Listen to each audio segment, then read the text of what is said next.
In colonial-era South Africa, a professional safari guide leads a haughty investor and his troop on an elephant hunt through the African veldt. When the group comes to a local tribe's territory, the Africans require a toll to be paid for walking through their territory. The guide demands that they be paid, but the expedition's investor ignores this advice, brushes the Africans aside, and knocks down the tribal leader, who is barring his way. No violent retribution immediately occurs, and the Europeans are allowed to walk past the warriors guarding their border. Later on, the guide and investor are arguing about their elephant kills. The investor brags about killing many more elephants than anyone else. The guide reminds him, everyone else only shot ivory-bearing elephants, to which the investor only laughs. During this conversation, a group of warriors from a local village discovers the poachers' camp, and armed only with spears, captures or kills the entire group.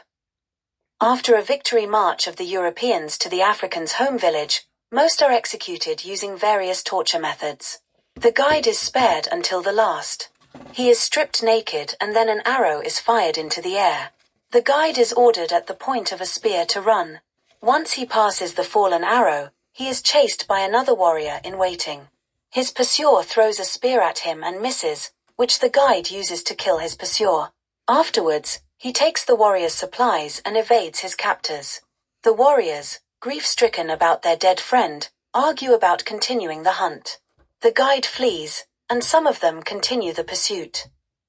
Over the course of the pursuit, several of the warriors fall, either killed by the guide or the ravenous wildlife. The guide comes across an African village and camps nearby. He succeeds in stealing some barbecue and sneaking away, only to be awoken later by the rifle fire of Middle Eastern slavers. The guide cuts captured slaves from their rope bindings, has a minor melee with the slave guards, and prepares to meet the slaver captain in combat, just as the captain falls into a ditch filled with large thorns that enter his eyes. Amid the chaos of the melee, the guide meets a young African girl who is hiding from the slavers. The guide escapes the slavers by jumping into a river, but is incapacitated after going over a large waterfall. Luckily, the girl finds him on the riverbank and is able to revive him. They become friends after that, and as he travels with her for the next few days, he sings a 19th-century drinking song, Little Brown Jug. The child in return sings a song in her own language. They later part ways near an area that she indicates as her homeland, which she is unwilling to leave. His surviving pursuers continue tracking him.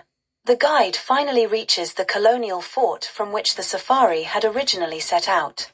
The lead pursuer, now running closely behind him, is shot dead by rifle fire from the fort's soldiers, just a second before the warrior can land a fatal blow. When the guide finally reaches the safety of the fort, amidst the movements of the colonial troops, he turns and gives a saluting nod to the leader of his pursuers, who returns it, acknowledging the guide's final victory.